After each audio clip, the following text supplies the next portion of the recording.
Welcome to the Stop Over Drinking and Start Living podcast, where high-achieving, goal-oriented rebel women come to learn how to live a vibrant and fulfilling life without requiring alcohol to get through it. No labels, no judgments, no saying you'll never drink again. Just real proven methods to help you stop rebelling against yourself with alcohol so you can drink less and do more. I'm your host, Angela Mascenik. Let's dig in.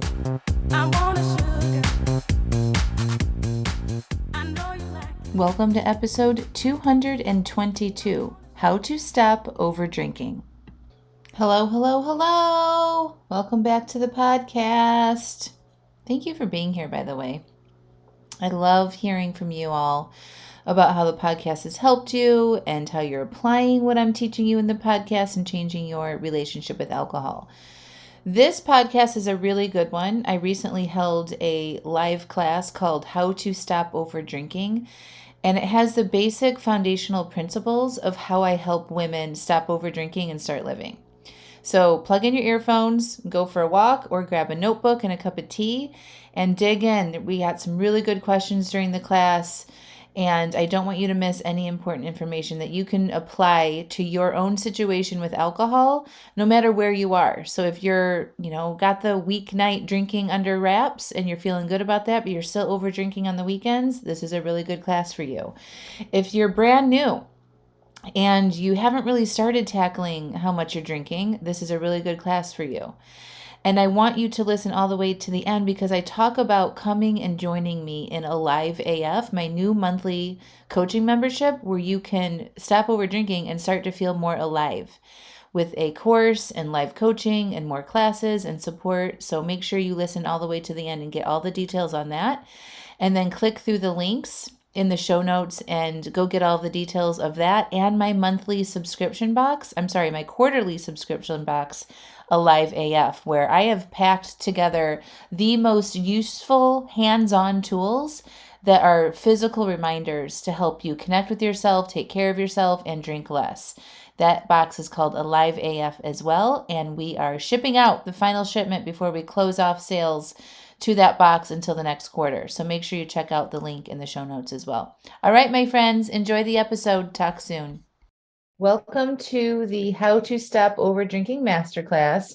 I'm going to be sharing some slides with you, and we're going to get into it. But first, I want to know if you guys attended Wine-Free Work Week this past week, last week, or if you're just jumping in on this class from my email. Yes, you did. Awesome. So maybe just let me know if you did not do Wine-Free Work Week from email. Hey, Shannon. Yay. I'm glad. Yay. Jumping in first time. Welcome, Mel. So glad you could make it. Just jumping in today, Jan. Cool. You have the videos, but you haven't watched them yet. Cool. Well, they're going to be up probably for another week. So make sure you schedule time to do that. Each of them is about an hour. First time jumping in from email. Awesome. Yay, you've attended a couple, Catherine. Cool. All right, I just want to get a pulse for who was who and if you're first timers or not. Great. Okay, well, I'm going to share my screen. Thank you for telling me that. So just so if this is the first time you've had a live class with me, I can't see you, I can't hear you. We'll communicate through the chat. So just put your questions in there and nobody can see you or hear you either. They can just see, if you chat, then they'll see your name in the chat, but that's it. So this is the How to Stop Over Drinking Masterclass. I want you guys to shut down your Facebooks, close your office doors, really tune in for the next hour and 15. I tend to talk fast and get very excited. There'll be chances for you guys to ask me questions. I'll be asking you questions to make this as interactive as possible. I want you to take notes. This is being recorded. We will send out the replay. It will be in your Wine-Free Work Week link if you attended Wine-Free Work Week. But some basic core principles that I teach around how to stop over drinking. Of course, one class isn't going to do it. So I will be inviting you in to join me in my new Alive AF monthly coaching program, and I'll get you the details on that at the end. Sound good? So For those of you that are brand new, it's important to know who the heck I am. I'm Angela Mascenik. I'm a certified life coach. I've been in practice now for almost 5 years. And my story was probably very similar to a lot of you here. I overdrank for 20 plus years. My husband and I got married in a winery in California. I lived deep in the wine culture. I hosted wine tasting events. I had lots of wine club memberships. I was very much into it. We went to Vegas a lot and partied. It was just a part of our lifestyle. All of our friends partied too and drank a lot. And I never thought that there would be a different way. I thought people who didn't drink were boring. I was definitely the ringleader. I would filter my friends on if you drank or not. And these were all like very conscious decisions. I grew up in a family that believed that if you didn't drink, you were a stick in the mud and that you were boring. Also have a family of origin, lots of drinking there. So I didn't really know any different, and I was filtering my life based on alcohol and I didn't like it. So, I mean, I loved drinking at the time. I loved going to wineries. I loved doing all that stuff, but I didn't love how much I was drinking. So it'd be this battle, this back and forth. Like I loved doing it. And I was like romanticizing my relationship with alcohol, but then I would overdrink consistently and then try to cut back. And, I was also struggled with my weight for most of my adult life. And so I would try diets and cleanses. And it was just constant, this up and down, up and down, up and down. And so I just want to paint this picture that like, I understand what your problem is. Like I really, really do in a very intimate way. And now I don't drink anymore. And I have so much more fun and I go on bigger, wilder adventures. I have more friends and my life is just so much fuller and bigger. And I never thought that that could be. So I just want to give you guys a little glimmer of hope that if I can do this, you absolutely can too. So these are just some snapshots of my life now. One of my favorite things is early morning sunrises, especially when I travel. Before, when I was drinking all the time, I had to have blackout curtains in my room. If anybody woke me up before it was time for me to get up, there would be like, me breathing fire over the whole household. So my whole identity has completely changed. I travel internationally now. This is me riding a camel this past fall in Morocco. And then this other picture is me ice climbing in Alaska with one of my friends. It's just my whole world has opened up because I decided to think differently about my relationship with alcohol and about what was available to me in my life instead of just keeping a very narrow lens on my current life and what I thought was possible for myself. So that's a little bit about me. So today's class, we're going to talk about over drinking specifically and why we do it and why it's hard to stop. I'm going to give you some 3 basic tips that can help you start to cut back right away. If you're in the wine-free work week challenge, this is going to be a little bit of a repeat, but it's going to help cement in everything that we learned together last week in a sort of a masterclass format, and you'll be able to understand more of the concepts that I'm teaching. If you're brand new today, you will still be able to walk away with some easy tips to start that will help you start drinking right away too. And then I'm going to be sharing my live AF coaching program details. And I also have a subscription box, which is really fun that is kind of like Stitch Fix. You can get a quarterly box delivered to you with the tools, actual hands-on tools that I use on a regular basis to help me maintain an alcohol-free lifestyle. And then I'm here to answer your questions should you have any. Okay, so I'll just I have to say this with every class and everything that I teach. This is not a recovery program. I'm a certified life coach. I don't have a medical credential. If you need alcohol to function, like to get through the day, and you would be concerned about your health, if you cut back or took a few days off, this is not the program for you. This is mostly for women who would consider themselves a gray area drinker. They don't identify as alcoholics. They're still able to function. They can take a few days off without it being a big deal, but they just haven't been able to break the habits around their drinking and they feel stuck and they tend to overdrink on a regular basis. So if that's you, then you're in the right place. We already talked about this just a second ago, but sometimes we feel like a failure when it comes to controlling how much we drink. Like it's very sort of like this toxic loop that goes on in our mind. We say we're not going to drink and then we drink. And that really damages our confidence and our sort of belief in ourselves. You feel frustrated that you might start things and don't finish them. You might be reading books or listening to podcasts and wanting to learn about this. And it still isn't enough to help you move the needle. You might struggle with what ideas to do for, in the evening instead of drinking. You might be scared of changing your relationship with alcohol because all of your family and friends drink. That's another very common issue that a lot of my clients have. So if you feel like I'm talking to you, then you're in the right place. So the problem with over drinking is we overdrink because we're trying to feel some emotion that we currently don't feel in the moment that we decide to drink. So the best example that I can give that was very much my day to day with alcohol was I would come home from a long day at work. I was stressed out, overwhelmed, anxious, and I had 3 little kids to take care of, dinner prep, all of that stuff. And the anxiety that I had and the overwhelmed feelings, it was just, I didn't really know. I knew I would say, my anxiety is flaring up or I feel overwhelmed, but I didn't really know what that meant. I just was labeling how I was feeling. It was like this tightness in my throat. And I just needed a glass of wine or four to take the edge off. And so that's what it sounded like in my brain. It was like, I just need to take the edge off. I just need a glass of wine. And so I would drink. And what I was unconsciously hoping that drink would do is to relax me. Right. And it worked in that moment. Like it numbed those racing thoughts. It lowered my heart rate a little bit. Everything kind of slowed down. And I got used to that. And so the next time I felt that way or a similar feeling, I'd be like, ooh, glass of wine. And my drinking increased over time. And then I had this attachment to drinking based on how I was feeling and I didn't want to feel. Or I would also use alcohol to amplify the good feelings. If it was sunny outside, I'd be like, ooh, let's go outside and have some rosé or a margarita.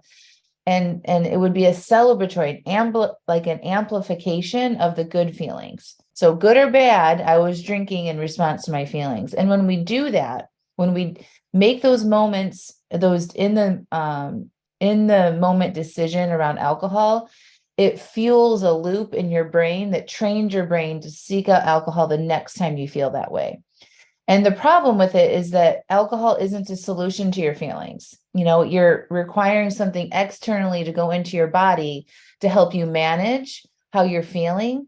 And it's never a good tool because it causes more negative feelings the next day. It doesn't address what's going on in your life that you could fix. It doesn't open your mind to thinking about things differently or approaching things differently. It doesn't really help you solve any of your problems. And it's a false sense of fun because now we have to have it to have a good time. And so we tend to overdrink from that place because we need a lot more of that substance, alcohol, to get to the desired effect that we actually want. So in my situation, it was, I just want to relax. I need to take the edge off. Well, it was never just one glass, right? I needed the whole bottle most of the time or close to it. And so that's like that desire that I had for it built up over time. And I believed that alcohol was the answer to it. And I just didn't know what I know now and what I'm going to be teaching you guys here in this class a little bit about our emotions and about our mind. And there's other ways to handle things. Who knew? I didn't know that then. But once I did, it changed my whole life. Does anybody have any questions about that? So that's the problem is, drinking from our emotions, and then we need more alcohol from that place to get to our desired effect. And then we train our brain when we have those emotions again in the future that we're going to want a drink. And it's difficult to cut back. First of all, we don't know how to feel our feelings. We don't know how to unwire that loop that we've created. The good news is it's a learned behavior. We've trained our brain to seek out alcohol when we feel those feelings, and you can untrain it. But we don't know how, right? We don't have skills around how to feel our feelings and process our feelings and work through that. We're not taught that as a society. It's also hard to cut back because of the culture that we live in, right? We are constantly seeing messages around alcohol in every single TV show we watch, movie, online, social media, restaurants, it's everywhere, right? So it's just in our face so much. We tend to believe that if you have a problem with it, there's something wrong with us, and there's a lot of shame associated with it. So we don't generally want to ask for help. We don't want to be labeled an alcoholic, so we continue to struggle along.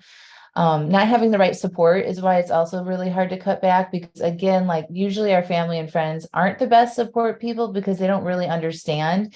And then they start worrying about you and you don't want them managing your alcohol, right? There's lack of ideas and creativity about what to do instead because it's such an ingrained pattern.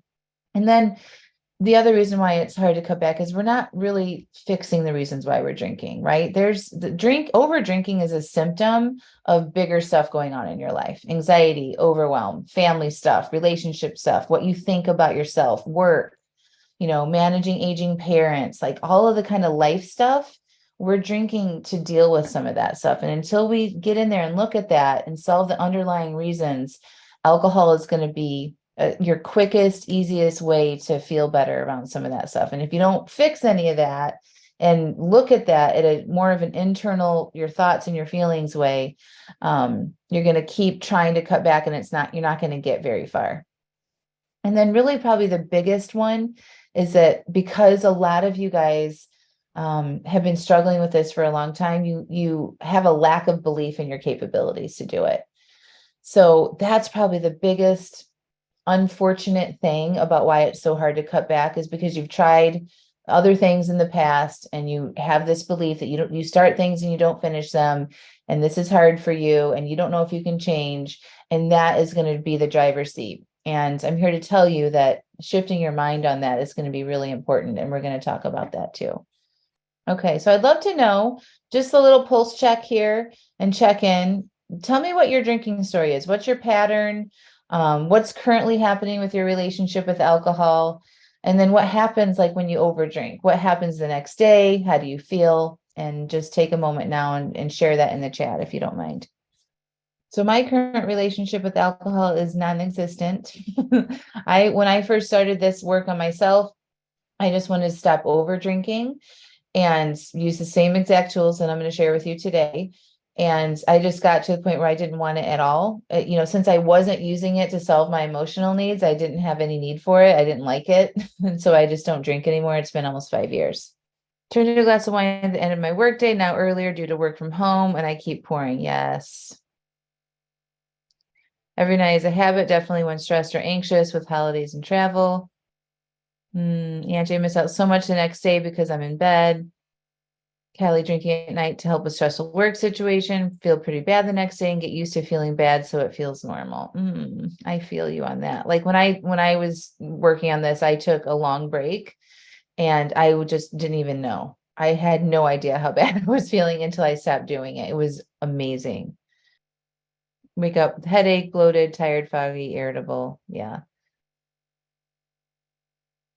You're using it as a depressant.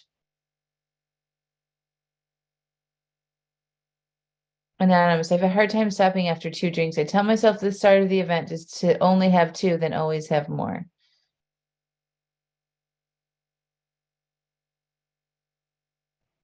Leslie, college partying, transition to working life, started drinking daily. I have been not drinking during the week for a few months now. Love it. Still need to figure out the weekends as I'm more prone to overdrink.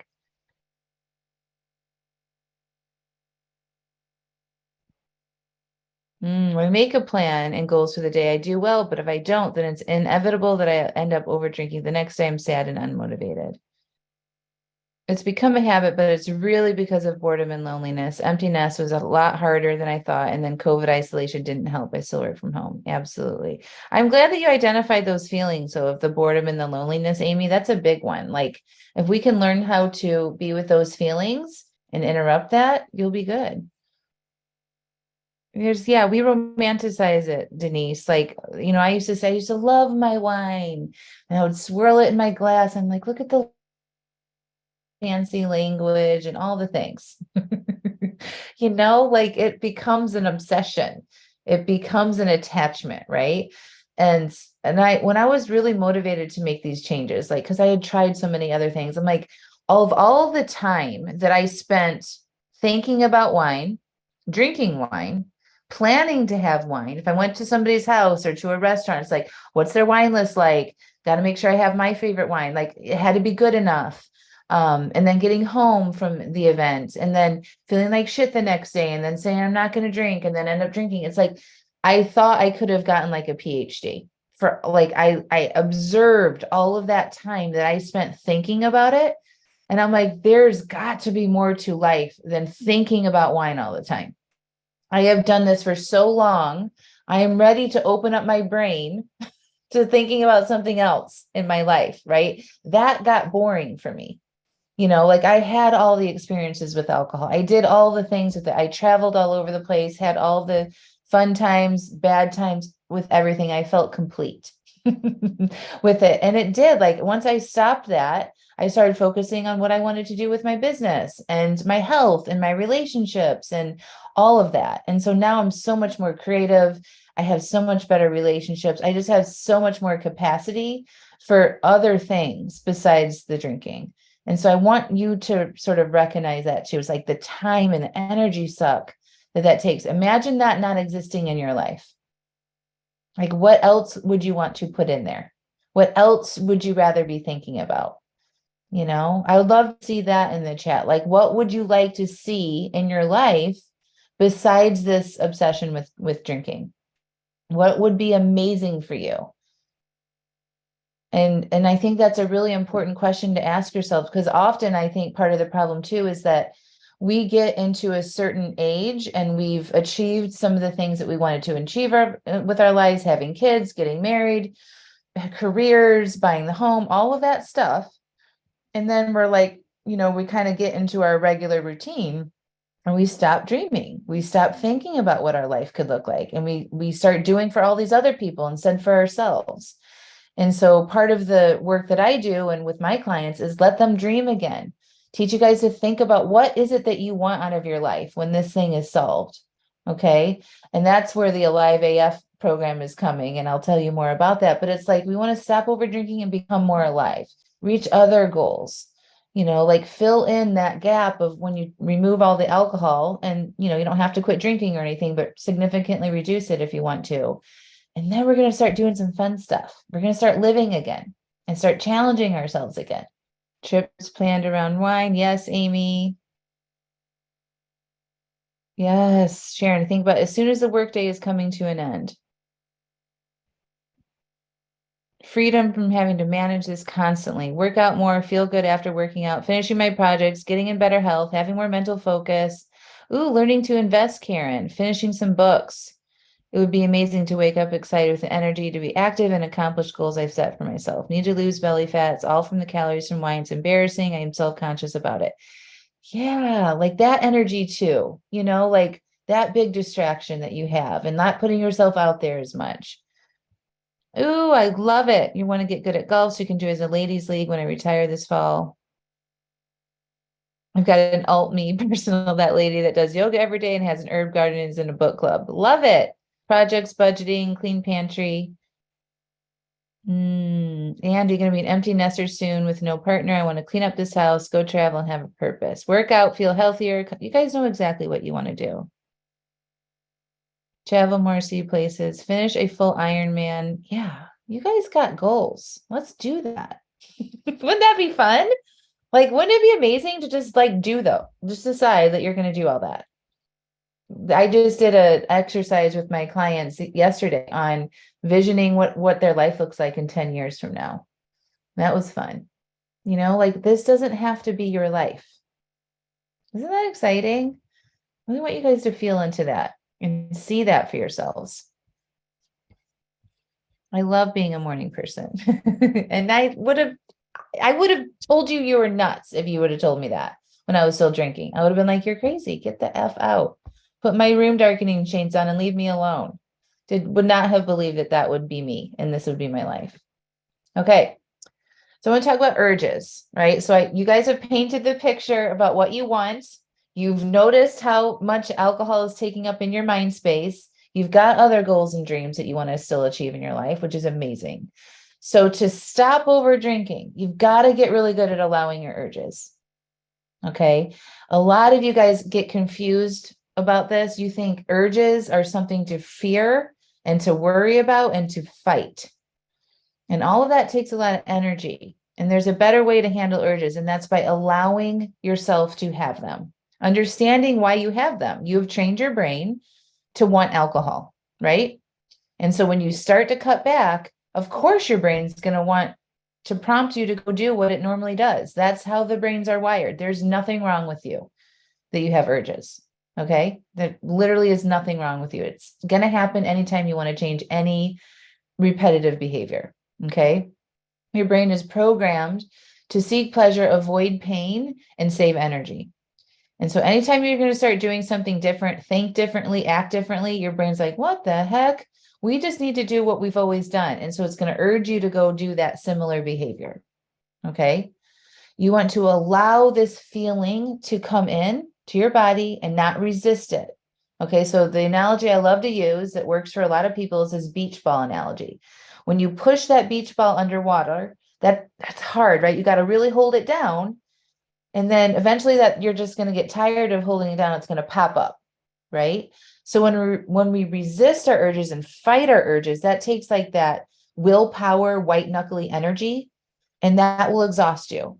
And we use that willpower throughout the day to do things that we don't really want to do, like make lunches for our kids and make our bed and whatever. You know what I'm saying? Take out the garbage.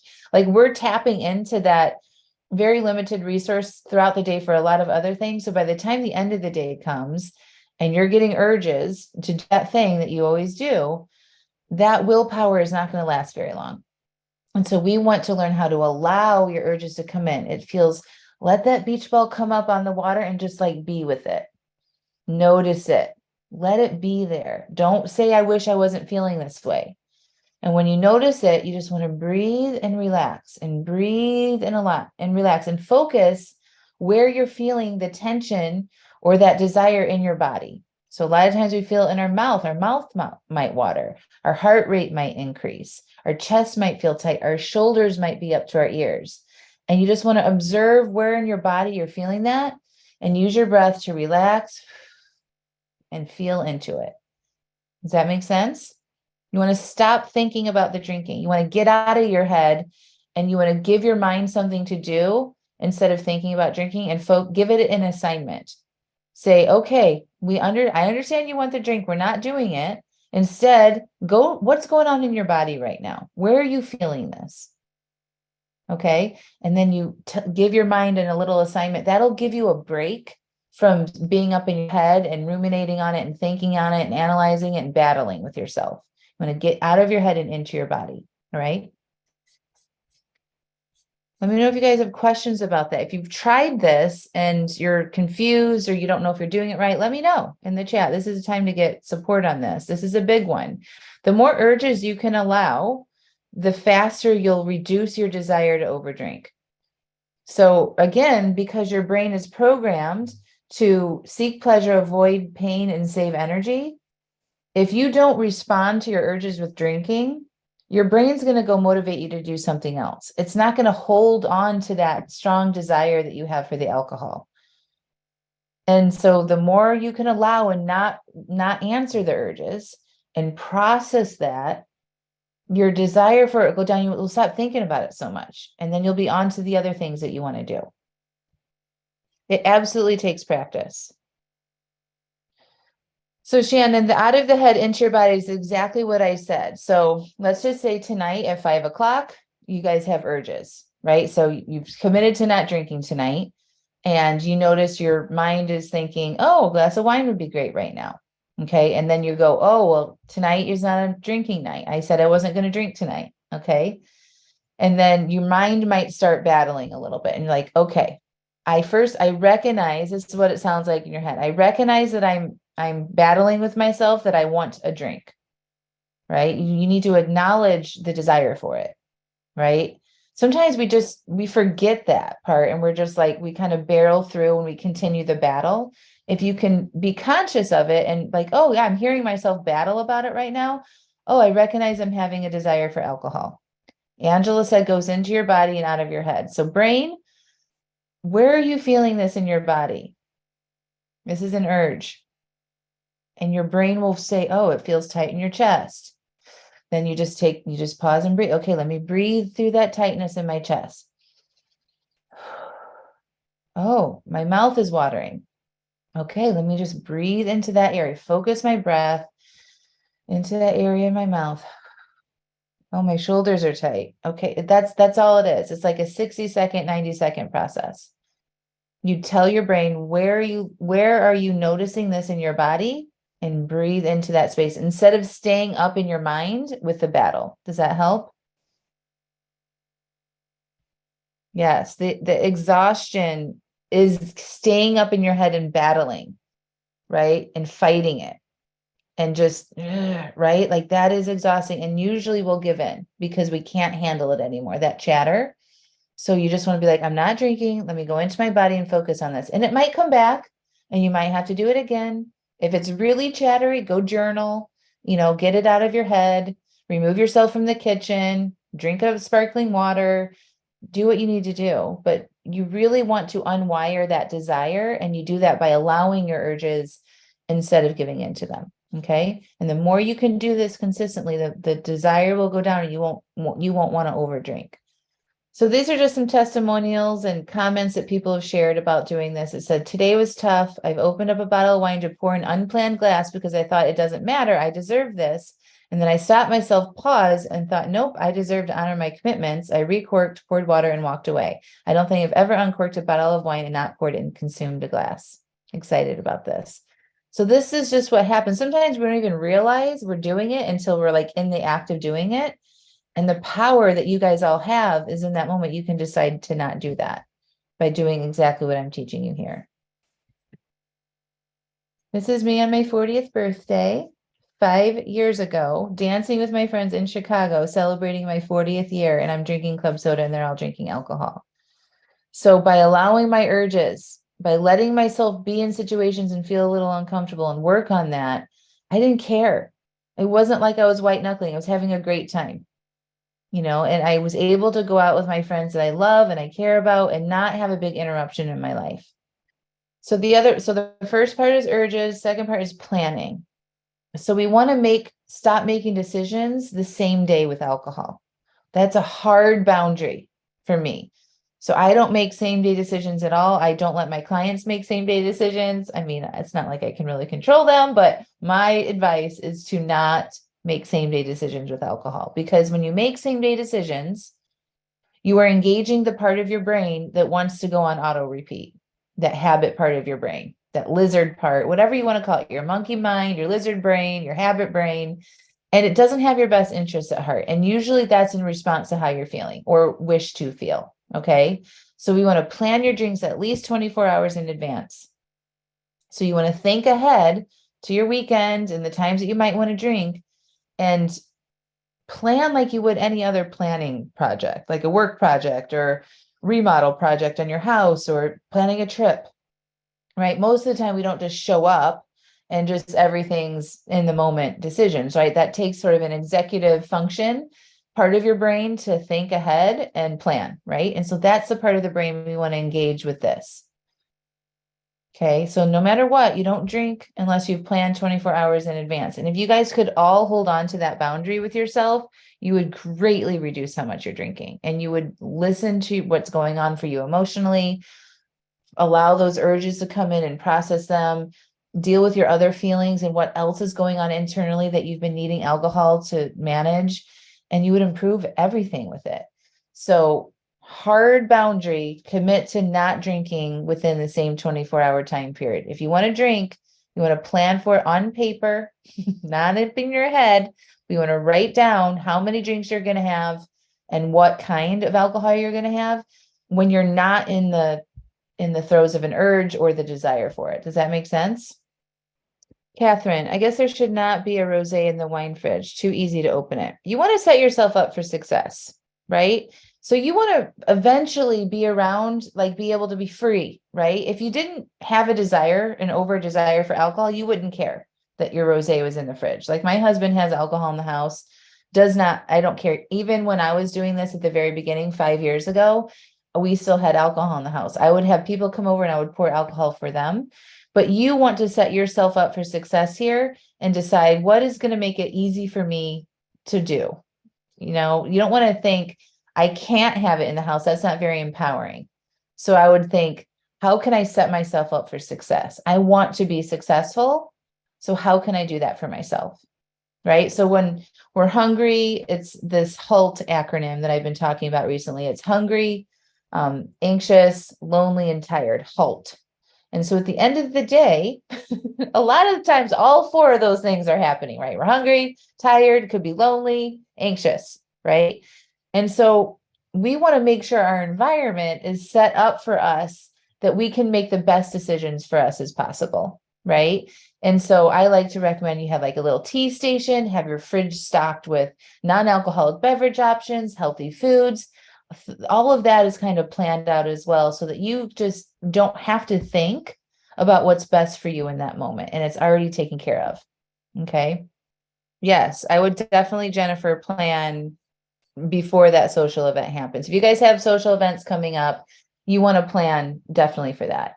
If you are in the Alive AF program, we have worksheets for this that help you make a weekly drink plan and go dive a little bit deeper. But until you have really changed your relationship with alcohol and get to a place where it's not so much anymore, you want to commit to planning. You know, people say, like somebody in the chat just said, when I do my planning and I set my intention, I'm doing good. But when I don't, I fall into my own ways. Planning sets yourself up for success.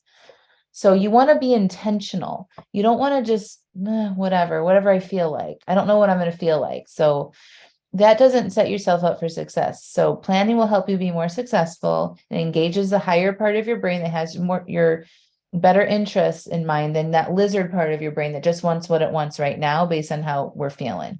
Okay. So this is another comment that somebody wrote in. It said, for the past 6 years, my husband and I had 1 to 2 bottles of wine a night. I started to examine my drinking on many levels. One was a retirement budget. I literally had a line item for wine. I thought I would never be able to retire as I wouldn't be able to afford wine. I was tired, overweight, out of shape, and stressed like the rest of the world. I joined the program the week of Thanksgiving, made a drink plan for that day, and have had all the holidays since without alcohol. Christmas, New Year's, birthdays, each week, my desire to drink is overshadowed by my desire to not drink. I'm not overthinking it. The chatter is quieter and the desire lives in the background. I'm where I want to be with my relationship with alcohol, which is occasionally having it. Alcohol-free weekends are my new favorite things. Even when I drink moderately, it was always on the weekends as my treat. When I removed the treat language to wine, my weekends opened up. When I have an overdrink, I evaluate it and move on. My monkey mind is no longer in control. My true self is. So this is just an example of like where your head might be. Like to think that you can't retire because you can't afford your alcohol, like that would be like a big warning flag, right? And we aren't used to challenging how we're thinking. We're just like, yeah, I don't think I can retire. And like, you just go on with your day. But like, that does not have to be your life, right? And when you challenge those thoughts and you believe that it could be different and you start working on this and picking it apart, you can make significant changes. And I guarantee you guys are spending a lot of money, way more money on alcohol than you think. I would challenge you all to do the math on what you spend on alcohol a month at the grocery store, at the wine store, liquor store, going out to dinner, vacations, social events on the weekends. Add that stuff up and you'll be very surprised to see what that's costing you just in the finance, not, including all the other emotional and health aspects that it's costing you too. We all got these. I had a belief that I didn't think people were fun that didn't drink. Do you know how limited I was in my relationships with that? Like that was a huge one for me to uncover and to work on. Like that's just so not true on so many levels. And I know a lot of you guys think that, that you won't be fun or you're going to be boring. It's like a curse or something. And it's just not true. Your mind is just saying that because that's what our culture tells us. And you've probably been practicing that belief for a really long time. You can change your mind on stuff. That's the beauty of this too. As we get into mindset with our beliefs, perfect segue here. So some beliefs that you might have and you want to start recognizing is, I've tried this so many times before. I'm so sick of not following through. I don't want to bother anyone. I don't care. It's fine if I drink. I don't trust myself. Right. So getting back to like probably the biggest pain point when I was talking about the beginning of why people don't change and stop over drinking, it's our belief systems that we have about our capabilities to do that for ourselves.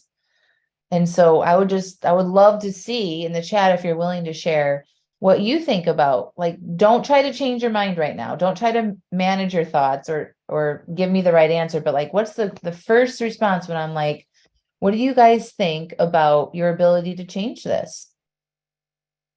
What comes up in your mind when I ask you that question? Just type that in the chat. Yes, anonymous vacations, paying $20 per glass of rosé, crazy. Yeah, fear of failure, lack of confidence, worry that I'll be depressed and unhappy, nervous and anxious, need more willpower. Yeah, this is just old thoughts and beliefs that you guys have, right? And that is like this motor that's running the show right now. Your thoughts, your beliefs about your capabilities create the results that you guys have right now. So if you don't believe that you can do it, or you believe it's going to be hard, or that you're not going to be any fun, and you're scared, like all of that, that has an impact on what you do to make this change. Because when you have these thoughts, I'll just have, I've tried before. Okay. Stephanie, your thought is, I've tried before. And so, Stephanie, how do you feel when you think that thought for a second? You guys can all practice. Try this thought on like it's a pair of dreams. I've tried this before. How do you feel when you think that thought? Defeated. Yeah. How does that feel? We can practice feeling this right now. When I feel defeated, it's like a balloon kind of just shrivels up, right? And like it definitely, I'm sinking down, like pulling away. You have tension in your stomach. Yeah. So you notice what that feels like. You're having like this defeated, tension, tight. So what do you do normally when you feel this defeatness, Stephanie? What actions do you typically take when you feel that way? Drink or get angry? Yeah. It's driving the behavior that you don't want, right? And so it creates more of the problem. So do you see how the power of that one thought, I've tried this before, creates a result for you of not trying anymore, right? That's the power of your mind. And so it's so important that you guys get support. This is coaching. I'm coaching you guys right now. So I can help you guys pull those thoughts out and see the impact of that has on the results that you want to have. And then you can decide if you want to think new thoughts that would help you get better results for yourself. Your thoughts literally create the results that you have. And that's, the biggest thing that I can probably give you in this class today is like what you believe about yourself matters. What you believe about your capabilities here matter. And you want to look at that. You want to ask yourself these questions, because if you don't look at that and you're not willing to see this stuff, it's going to be a hard road. As you all know, a lot of stops and starts because this shit's still running in the background. You all shared what your first thoughts were when I asked what you thought your capabilities were to change.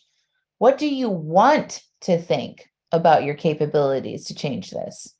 Let's see some of those thoughts. And so instead of what you currently think, all the fear stuff, anxiousness, worry, what do you want to think about your capabilities of doing this now? Type that in the chat. But I'm a badass bee. Heck yeah, Tiffany. Yeah, you are. You guys have done hard things in your lives. There's so much you have done. This does not have to be a hard road. It really doesn't. You can decide that it'll be fun, it'll be interesting, that you're a badass bee, that you can do this, that you're capable of doing this if you want to. Yes, Mary, I can do anything I can set my mind to. I'm strong and change my thoughts and behaviors. Yes. I want to think I can control myself after one drink and stop. Yes. I'm worth more to myself than the junk I'm eating, drinking, thinking about myself right now. Absolutely. We're all worth bigger than this, better than this. It's true. Okay. So those are the three things. Okay. So we got our belief systems checked. You guys got some tips on how to manage your urges, and you're going to start planning your drinks. No more drinks within a 24-hour time period unless it was planned the day before. Are we good on that? Those three core things. Catherine, I'm fun and goofy naturally. Don't need the wine. Yeah. Found out I was too. Like I'm actually way more fun and interesting and a pleasure to be around when I'm not constantly drinking, you know. My poor husband. You can do it again, Anonymous. Okay, so now I'm going to talk. Does anybody have any questions about those three core principles? Of course, coaching and having tools and support and a system to help you do all this and put it all together would be very helpful. So I'm going to talk to you about joining the Alive AF coaching program if you haven't already. But I'm happy to answer any questions about these things before we get into that. So put it in the chat if you have any questions.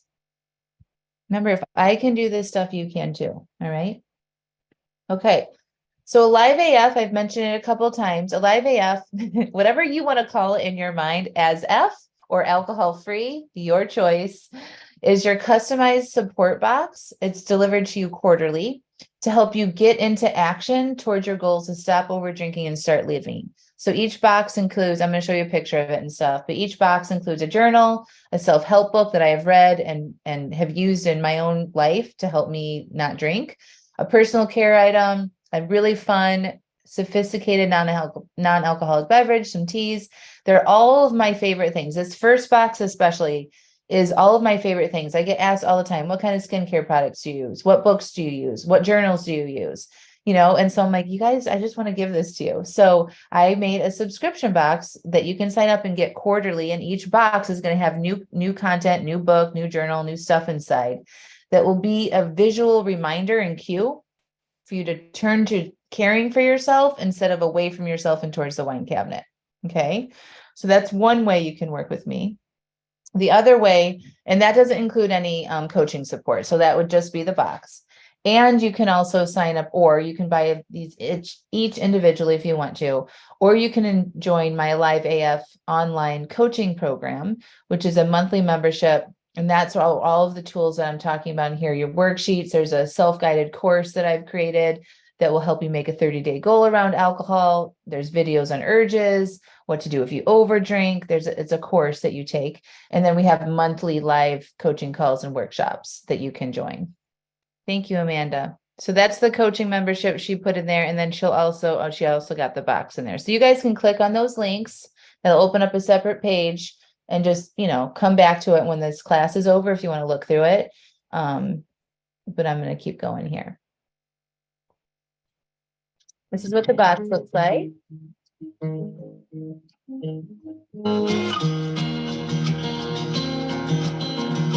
favorite candle, some positive affirmations, excellent book. It's like a perfect self-care box that you can have delivered to your door discreetly that will help you remember to take really good care of yourself during this process. That's also very important, you've got to put yourself first. Whenever you start tackling this and you're committing to working on this, your needs, your time, your dedication to yourself needs to be the number one priority. And I know that's hard for a lot of people. That's why we overdrink, is because we're not giving ourselves what we need. And like that's the quickest hit of pleasure we can give ourselves. And this toolkit here is full of things that you can do for yourself that will not give you a hangover the next day.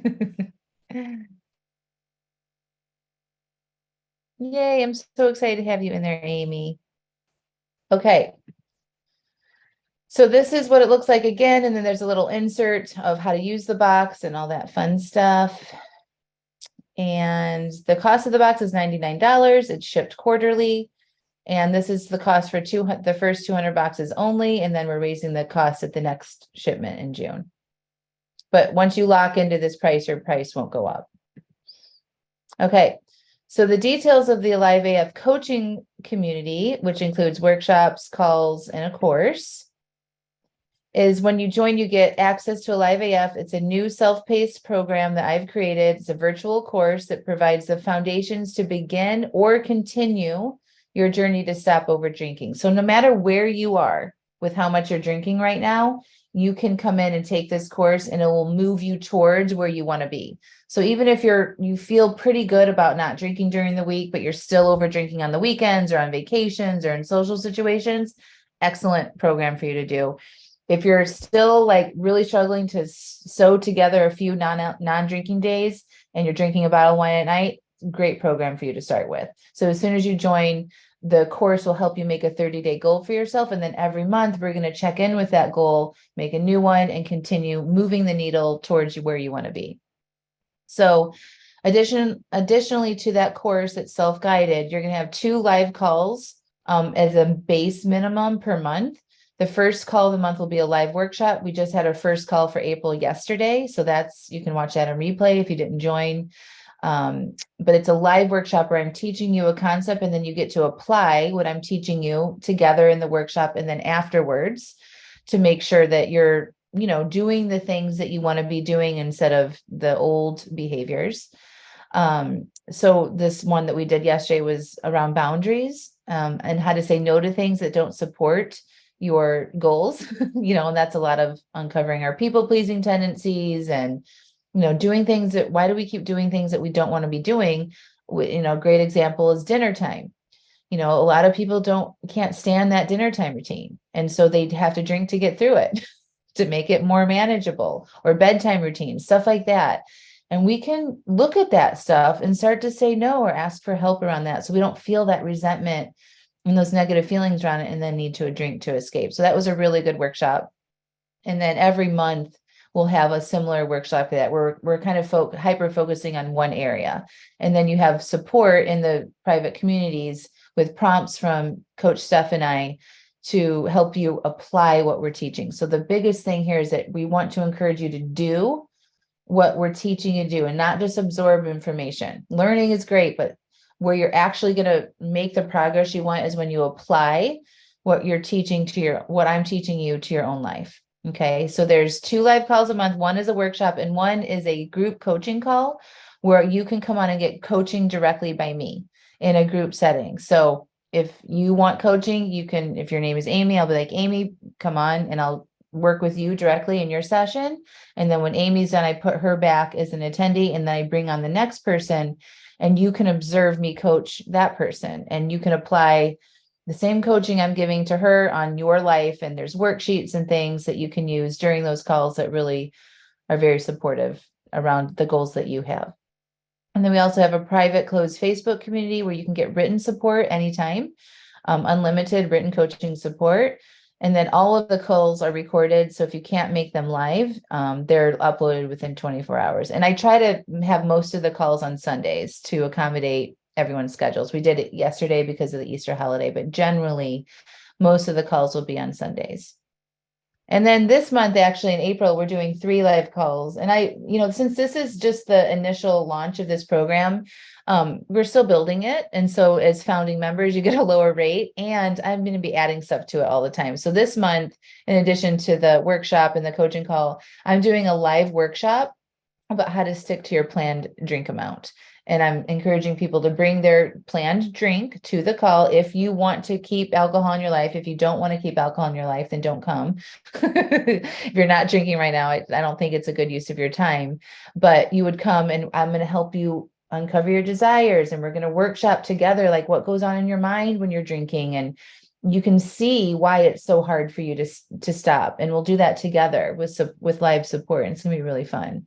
So that's a bonus that I'm doing this month. So you also have this membership portal. So like where all the calls are recorded and uploaded, and where the course lives. So you have email access and private password protection, where you can log in, take the course, watch the replays, watch tutorial videos, and any extra resources that we get. And you can access that from anywhere, from your phone or from your desktop, anywhere. And this is open to anybody, even outside of the US. So the Alive AF monthly membership is monthly. However, I recommend that you commit to doing it for a full year, or at least until you have concluded that you're not an overdrinker anymore. So, before I had a 6-month coaching program, and that was sort of the minimum. It takes time to, change things, and to have support with holidays or unexpected events happening, and vacations and family shit, and, all the things that happen. And to have that support when you need it is extremely valuable. So at this price, $97 a month, if you want to commit now and you're like, yeah, I'm all in, sounds like an amazing program. I love Angela. I want to work with her. we're having 2 months free if you want to commit to a year and pay for it up front. There's no refunds, no quitting in that. You get 2 months for free if you're like, I want to be committed to changing this and pay up front for it. Or you can just join month to month and pay $97 a month. So again, that's available together or separate. You can get the support box on its own, or you can buy the coaching program on its own, or you can get them both, which would be the ultimate thing to do. And that's what you all should do. Aaron, great workshop yesterday. I went out today to the grocery store and did my dinner shopping for the week. I hated dinner prep cleanup, took your advice to get easy prep stuff for semi-homemade healthy meals. Felt so good to take that load off. So awesome, Aaron. That's what I'm talking about. Applying and doing what we're talking about, right? Like some of this stuff doesn't have to be hard, but just like actually taking the action towards it feels so good. And it boosts your confidence to keep doing other things that you don't normally do. Oh, there it is. I was like, why isn't that coming? This is a picture of me in Morocco again. I only knew one person there. I put myself in this situation, traveled across the world and didn't drink. And it didn't bother me at all. And I had so much fun. And so I just want to remind you that I know it might seem hard. It might seem like, oh, whatever, like that's a dream. I won't be able to do that. And you can, because I fully believe, and I've helped thousands of women at this point do this. And I believe that you can do this too. And then we also have a lot of celebrations in our groups, and these are a few of them. My celebration is I processed some serious shit this week without my mind spinning crazily out of control. I journaled, got coaching, went out for walks, talked to some good friends, allowed myself to cry without judgment and other things that I'm not thinking of right now. And oh yeah, I did not drink. So like stuff is going to come up, right? And your ability to be with things that emotionally are taxing for you and not drink is a skill you will use for the rest of your life. And even when you move past the over drinking stuff, not to yell at your partner, to walk away from a tense situation at work, to, not get all up in your kids' business or your in-laws or whatever it is, and just be able to pause and be with your feelings, process that, and then come back to it when you're feeling differently. It's a hugely valuable thing to have under your belt. This one says, your approach and methods took me from 10 years of daily bottles of wine to over 200 alcohol-free days in 2022 and successfully moderating on my pre-planned social occasions. Thank you, Angela and Team SODSL. So just more evidence, like if you do it and you apply what I'm teaching you, you will change your relationship with alcohol. It's proven. And another one, my celebration is I stuck to my drink plan. I feel like I worked through a lot of stuff and did a lot of mental work this week. I listened to suggested podcasts from Angela and actually did the work she suggested, not just listened and nodded, and it felt empowering. I have drinks on my plan for tomorrow, and I'm ready to stop at my planned amount and journal my thoughts as I pour my final planned drink. I have really found myself practicing what a person who doesn't overdrink would do and maneuvering my new alcohol identity. I even have a mantra. What would Angela do? Thank you. So just sharing the application part of how this is changing things for her. And then one more, celebrations. This is also not like me. I definitely don't like to brag, but I have to share this one. This morning at the gym, I was able to do something I've never done before, either because I was afraid to try or just didn't think I could do it. I did not just jump one box jump, but 10 in a row twice. I always watch others doing this and just figured I couldn't do that. I don't think it's a coincidence. I also have been alcohol-free for 10 days and feel great. I still have been going to the gym when I was drinking, but I never pushed myself or thought I could do anything hard. Today was big for me. Thank you, Angela, and everyone in this group. The support here means the world to me. I ordered the subscription box to celebrate. Thank you. So like it just bleeds over into the rest of your life, right? When you start getting some confidence under your belt, you start pushing yourself a little bit more in other areas, and that just keeps building on it. Oh, this one is another one. After 8 months with your coaching, I no longer am experiencing cravings, just don't have them. If I plan drinks, I have them. But when I don't plan them, the internal dialogue has truly shifted. It's so refreshing. Thank you. So that's what we got, friends. What questions can I answer for you about the program, what we talked about today, anything? Ooh, anonymous. Yes, after the workshop, I realized I don't have to feel like I need to make a homemade meal every night. Absolutely don't. Unless you want to, right? Like that's a totally different thing. Instead of thinking you have to, you can choose if you want to do that or not. Right. What other questions can I answer for you all?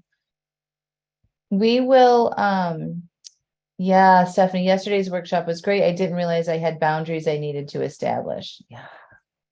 It's a really good idea to like look at all the things that you say yes to on a regular basis and just recheck in with that. Is this something I want to keep? Is this something that stresses me out? Can I ask for help? I do that on a regular basis, and there's always something that I can tweak. All right, friends. Well, if you don't have any other questions, we can wrap, but that was the masterclass. The big things is allow your urges, don't fight them. Get out of your head, go into your body. Okay. Believe in yourself. That's probably the biggest thing is that you can do this. And I want you to practice believing that you can, especially when your brain tells you otherwise. Okay. So just practice believing that you can. Offer both sides of the story here. If your brain's like, no, that's not going to work. I can't do this. I'm a failure, all that. Like, but what if you could? Can I practice believing the other side of the story? Okay. And then planning, you got to be intentional around alcohol. Okay. So write that on paper, no decisions within the same 24-hour period. All right. And then you should all join Alive AF so I can help you and help you get there faster. I've been there. I've done that. I've coached hundreds of women. It's a no-brainer offer. The other part of that offer too, the $97 is going away at the end of this initial launch, and the price will increase, and I'm going to require a registration fee on top of the monthly payment. So, but if you join now for either the box or the membership and you stay active in your membership and you keep doing it, I'll never raise your price on it. So this is absolutely a really good time to get in at that lower price and build this with us. Like it's gonna build on what we have going on there now. It's just gonna keep getting better. So, okay, friends, last chance for questions, and then we will call it. Thank you for coming, spending the afternoon with me. You're very welcome. And if you have any questions about the program or anything, just email us, hello@angelamascenik.com. Okay? All right. We'll talk to y'all soon. You're welcome. Bye. So good, right? Thanks for listening. And don't forget to check out my monthly membership, Alive AF. You can go to angelamascenik.com/AliveAF and check out my quarterly subscription box, Alive AF. We'll talk to you soon. Bye.